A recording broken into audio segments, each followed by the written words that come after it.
Rajasthan board परीक्षा 2026 कक्षा 10 गणित का जो पेपर कल दिनांक 24 फरवरी 2026 को आयोजित हो रहा है, उस संदर्भ में हम सभी अलग-अलग इस विषयों से 1 अंक वाले जो महत्वपूर्ण प्रश्न जो आ सकते हैं, उनकी श्रृंखला लेके आ रहे हैं।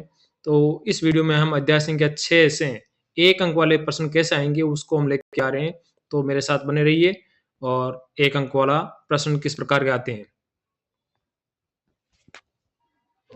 तो बड़ा ही ईजी प्रश्नावली है ये। त्रिभुज यहाँ से 1 अंक वाले प्रश्न की आप हम बात करें तो आप देख सकते हैं कि एक वस्तुनिष्ठ प्रश्न आएगा एमसीक्यूज और एक रिक्त स्थान आएगा, यानी कुल मिलाकर 2 अंक के भार के यहाँ छोटे-छोटे प्रश्न आने वाले हैं। तो देखेंगे बड़ी आसानी से आप बड़ी तन्मयता से सुने, देखे, समझे और बड़ी आसानी से आप 2 नंबर ये प्राप्त कर सकते हैं, ये मेरा दावा है।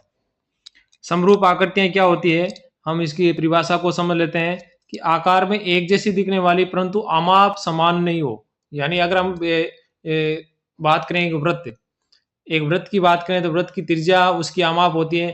तो वृत्त दिखने में सभी एक जैसे होते हैं, सर्किल के आकार के होते हैं, परंतु उनकी आमाप अगर अलग अलग हैं तो वो ऐसी आकृतियां क्या कहलाएगी, समरूप आकृति कहलाएगी, एक जैसी दिखने वाली, समान रूप की, समान। अगर उनके आमाप समान हो जाएंगे तो वो सर्वांग सम हो जाएंगे, परंतु अगर आमाप समान नहीं है, एक जैसी दिखती है, तो वो समरूप हो गया।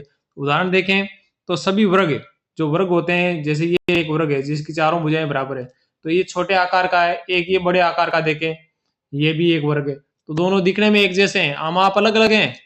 मान लो ये 3 सेंटीमीटर भुजा है, इसकी 5 सेंटीमीटर भुजा है, तो आमाप अलग अलग हैं, तो और ये क्या हो जाएंगी, समरूप, एक जैसी दिखती हैं। क्यों? क्योंकि सारे कोण इसमें 90 डिग्री होते हैं और संगत भुजाओं का अनुपात क्या होता है, बराबर होता है। तो सभी वर्ग है वो समरूप होते हैं। सभी वृत्त भी क्या होते हैं, समरूप होते हैं। और सभी समबाहु त्रिभुज, जिस त्रिभुज की तीनों भुजाएं बराबर होती है, वो भी क्या होते हैं, समरूप होते हैं। तो यहाँ से परीक्षा में एक प्रश्न आ सकता है कि इनमें से कौन सी आकृति है वो समरूप नहीं है। ये 3 देर की होगी, चौथी दे देगी आयत, समांतर चतुर्भुज, सम चतुर्भुज, तो वो है समरूप नहीं होगी। केवल वर्ग समरूप होता है, वृत्त समरूप होता है, समद्विबाहु त्रिभुज समरूप होता है। इसके अलावा बाकी जो अन्य आकृतियां जो हम बात करें, आयत हैं, समांतर चतुर्भुज है, सम चतुर्भुज है, ये समरूप नहीं होते हैं।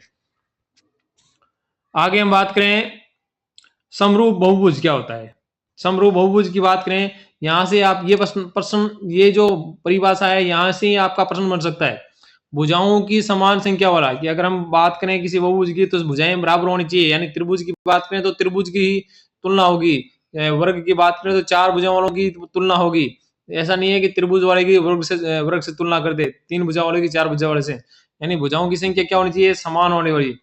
जहां भुजाओं की संख्या समान होने वाले 2 बहुभुज समरूप होंगे यदि उनके संगत कोण क्या हो, बराबर हो। संगत कोण क्या होने चाहिए, बराबर। कोण जो भी हैं वो सारे संगत कोण है आपस में बराबर होने चाहिए। और संगत भुजाएं समानुपाती होनी चाहिए। यहाँ भुजाएं बराबर नहीं, समानुपाती होनी, एक अनुपात में होनी चाहिए। आगे हम देखेंगे, ये 2 ही कंडीशन है समरूपता की, संगत कोण बराबर, संगत भुजाएं समानुपाती। यहाँ भुजाओं में समानुपाती शब्द आएगा, बराबर नहीं आएगा, समान नहीं आएगा, ये ध्यान रखिएगा। कोण, संगत कोण है वो बराबर होंगे, समान शब्द आएगा, परंतु संगत भुजाएं समानुपाती होगी, ये शब्द आएगा। 2 समान कोणिक त्रिभुजों की उनकी संगत भुजाओं का अनुपात भी क्या होता है, हमेशा बराबर होता है। समान कोणिक त्रिभुज है तो हम त्रिभुज की एक सबसे बड़ी विशेषता क्या होती है कि त्रिभुज के समान कोणों के सामने वाली भुजाएं भी हमेशा क्या होती है, समान होती है। तो त्रिभुज के तीनों कोण बराबर हैं तो तीनों भुजाएं भी क्या होगी, बराबर होगी, तो वो समरूप होते हैं। यहाँ देखिए प्रश्न किस प्रकार के बनते हैं कि रिक्त स्थान की वाली बात करें कि सभी वृत्त होते हैं, खाली जगह में आ जाएगा, अपने को ऑप्शन लेना है समरूप या सर्वांग सम। तो अपना क्या है, सभी वृत्त होते हैं समरूप, सभी वर्ग होते हैं समरूप या सर्वांग सम, समरूप, सभी समबाहु त्रिभुज होते हैं सर्वांग सम या समरूप, तो हमें देना है समरूप।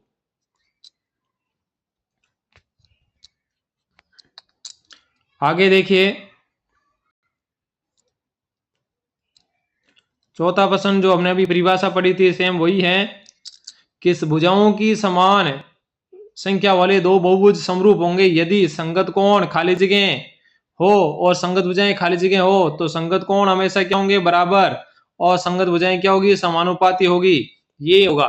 ठीक है, 2 त्रिभुजों की बात, अब हम प्रश्नावली पढ़ रहे हैं त्रिभुज की, तो त्रिभुज की समरूपता की बात करें तो 2 त्रिभुज समरूप कब होंगे, तो उसमें जब ट्रिपल ए का नियम लगेगा, यानी एक त्रिभुज के तीनों कोण, एक त्रिभुज के तीनों कोण दूसरे त्रिभुज के तीनों कोण के बराबर हो तो दोनों त्रिभुज क्या होंगे, समरूप होंगे। ऐसे दो चित्र दे देंगे और पूछ देगा कि ये कौन से नियम से है समरूप हैं, तो हम देखें ये कोण भी बराबर है, ये 60 है, ये 70 है, ये 50 है, तो 60 डिग्री का इधर भी मिल गया, 50 डिग्री का इधर भी मिल गया, 70 डिग्री का उधर भी मिल गया।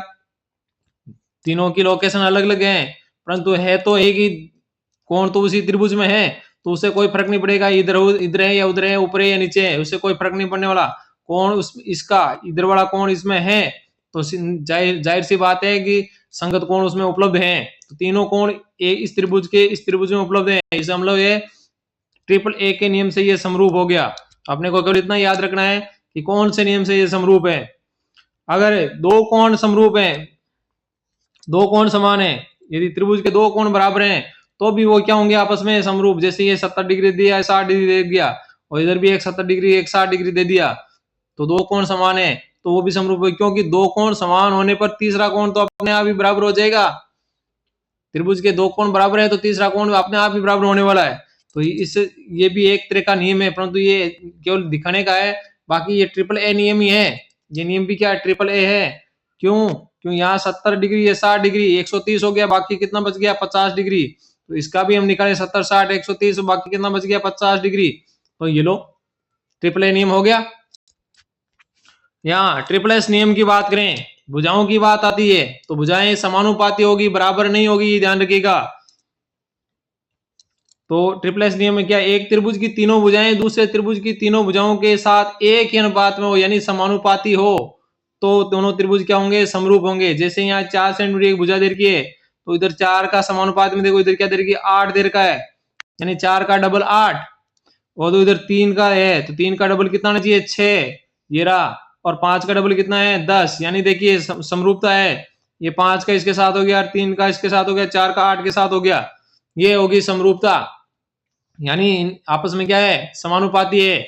4 का डबल उधर है, इस छोटे वाले त्रिभुज की डबल है भुजाएं उस बड़े वाले त्रिभुज में, उसका 2 गुना है, तो 4 का 2 गुना 8 इधर आ रहा है, 3 का 2 गुना 6 इधर आ रहा है, 5 का 2 गुना 10 इधर आ रहा है। इसका मतलब ये क्या है, समरूप है, समरूप है, क्योंकि भुजाएं समानुपाती है।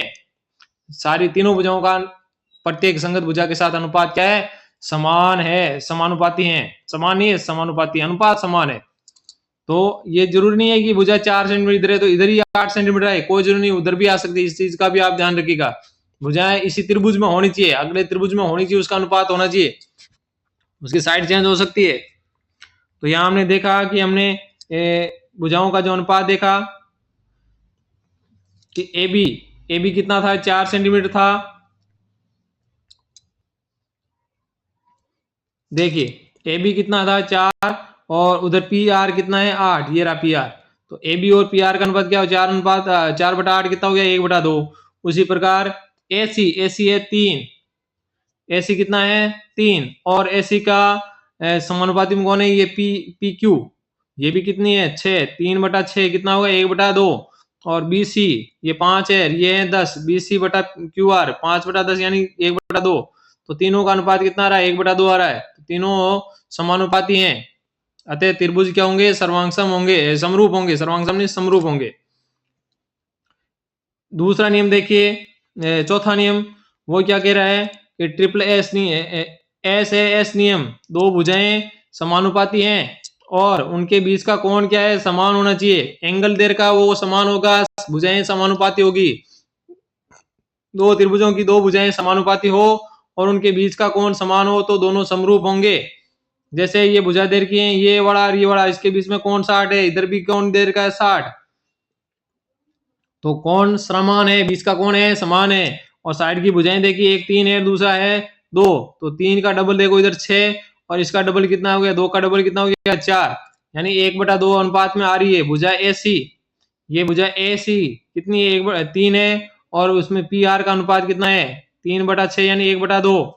और उसी प्रकार भुजा ए बी 2 थी और उसके अनुपात में क्या था, पी क्यू, ये कितना थी 4, 2/4 यानी 1/2, यानी समानुपाती आ रहा है। तो ये दोनों त्रिभुज सर्वांगसम होंगे, सॉरी समानुपाती होंगे, समरूप होंगे। एक और नियम है आरएचएस का नियम, कि राइट है, आर का मतलब राइट एंगल, और एच का मतलब कर्ण और एक साइड। यदि समकोण त्रिभुज में एक कर्ण और भुजा है, एक भुजा, कोई कोई भी भुजा हो सकती है, वो आपस में समानुपाती हैं। समकोण त्रिभुज में कर्ण और एक भुजा दूसरे समकोण त्रिभुज के कर्ण और भुजा के समानुपाती हैं। तो यह समकोण बी समकोण दे रखा है, उसके सामने होती है कर्ण, ये 10 दे रखी है। तो इसमें भी ये समकोण है क्यू, उसके सामने भुजा कितनी दे रखी है 20, यानी 10 का डबल 20। और तो बाकी दूसरी भुजा ये 6 दे रखी है, तो दूसरी भुजा इधर कितनी दे रखी है 12, 6 का डबल 12, यानी 10 का डबल 20 और 6 का डबल 12, यानी क्या होगी, भुजाएं समानुपाती हैं और राइट एंगल है। इसका मतलब ये आरएचएस नियम से ये समानुपाती, सॉरी समरूप हो गया। तो हमें यहाँ से केवल यही सीखना है कि कौन से त्रिभुज से, कौन से नियम से ये आपस में सर्वांगसम है, सॉरी समरूप है। तो यहाँ देखिए समरूप के कुछ प्रश्न देखने, आपको कोई नियम बताना है, ऐसा ही प्रश्न परीक्षा में आएगा। इस अभी तक हमने जो पढ़ा उससे संबंधित ऐसा ही प्रश्न आएगा, बिल्कुल इजी है। ये देखो यहाँ 3 कोण दे रखे हैं 60 40 और 60 80 40, और इसमें भी 60 80 40, 3 कोण दे रखे, तीनों कोण आपस में बराबर हैं। तो कौन से नियम से समरूप हैं, ट्रिपल ए नियम से, क्यों तीनों कोण बराबर हैं, ए ट्रिपल ए नियम। यहाँ देखिए तीनों भुजाएं दे रखी हैं, 1 2 1 3 1 2.5, तो 2 का देखो डबल कितना हो गया 4, और 3 का डबल कितना है 6, और 2.5 का डबल कितना है 5। ये देखिए भुजाओं में आपस में समरूपता है, समानुपाती हैं भुजाएं आपस में। तो ट्रिपल एस नियम से ये समरूप है। तो प्रश्न परीक्षा में आएगा ये किस नियम से समरूप है, तो अपने को बताना है ट्रिपल एस नियम से। एबीसीडी में प्रश्न आ जाएगा और 4 ऑप्शन अपने ऑप्शन चुनना है। यहाँ देखिए 2 भुजाएं और उनका बीच का कोण, 2 भुजाएं उनके बीच का कोण समान है, तो कौन सा नियम हो गया, एस ए एस नियम, एस ए एस नियम, एंगल बीच में है। और यहां देखिए ये 2 कोण दे रखे हैं, एक 70 का और एक 80 का, और उधर भी दे दिया, देखो बड़ी चालाकी की इसने, यहाँ दूसरा 80 का दे रहा है, एक ये दे दिया 30 का। तो यहाँ हम इसमें तीसरा कोण निकालेंगे, 70 80 150, और ये कोण कितना हो गया 30, हमें निकालना है। और इधर देखिए 30 और 80 कितने हो गए 110, और बाकी कितना बच गया 70। अब देखिए अब क्या स्थिति रही, अब स्थिति यही कि तीनों एंगल बराबर हैं, एक त्रिभुज के तीनों कोण दूसरे त्रिभुज के में तीनों कोण मिल रहे हैं, इसका मतलब ट्रिपल ए नियम है। यहाँ पर भी इसने थोड़ी चालाकी की, परंतु हम समझ जाएंगे।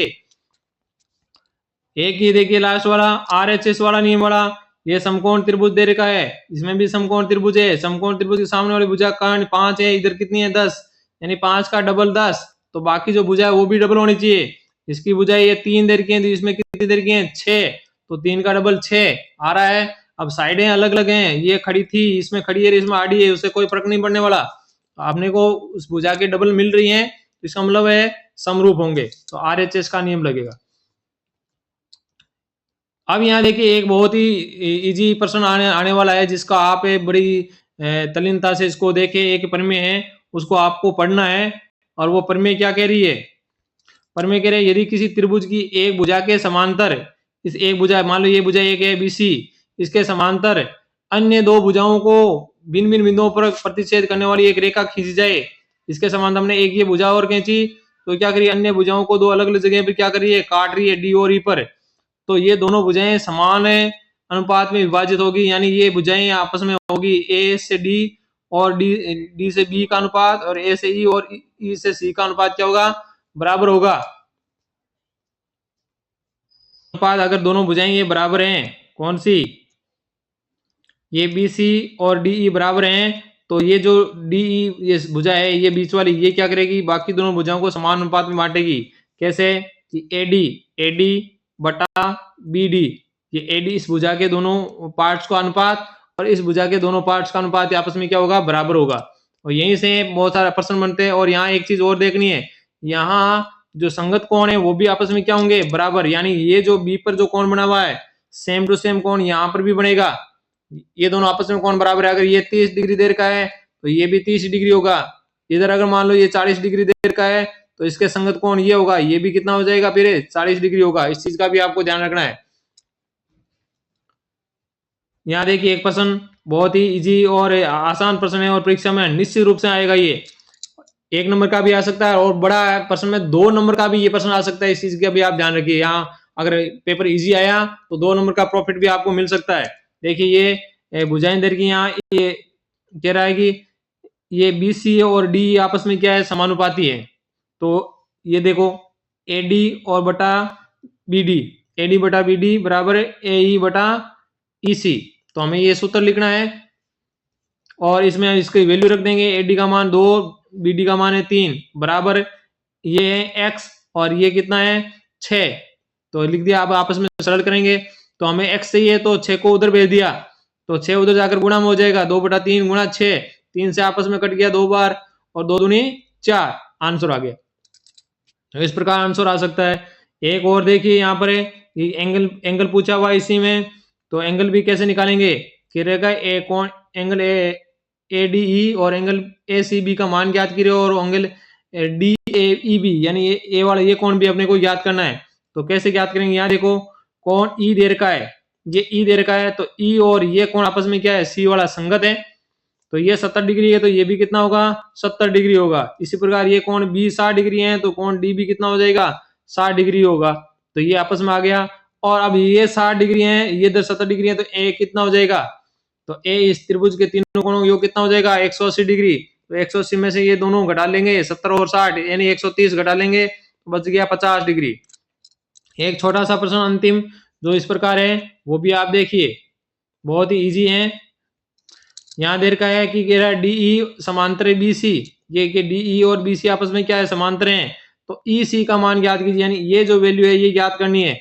इसका मान कुछ दिया हुआ नहीं है, तो हमें EC रखना है, तो हम लिखेंगे AD बटा BD और AE बटा EC। तो ये हमने लिख दिया और इसमें इनकी वैल्यू लिख दी। हमें EC ज्ञात करना है, तो EC ज्ञात करना है, तो EC बराबर क्या होगा, हमें EC ज्ञात करना है तो इसको आपस में तिरछा गुणा करेंगे, तो 3 को 1 से गुणा कर देंगे, इसको क्या कर दिया 1.5 से गुणा करेंगे और फिर हमें EC चाहिए तो 1.5 बट्टा में आ जाएगा, तो 3 ऊपर जाएगा 1.5 आ जाएगा नीचे, तो 3 में 1.5 का भाग दिया, आंसर कितना आ गया 2। तो इस प्रकार हम एक अंक के प्रश्न है बड़ी आसानी से इस प्रश्नावली से एक एक करके 2 अंक प्राप्त बड़ी आसानी से प्राप्त कर सकते हैं। और अगर हमारी लॉटरी लगती है तो 4 नंबर के चारों प्रश्न हम प्राप्त कर सकते हैं। धन्यवाद।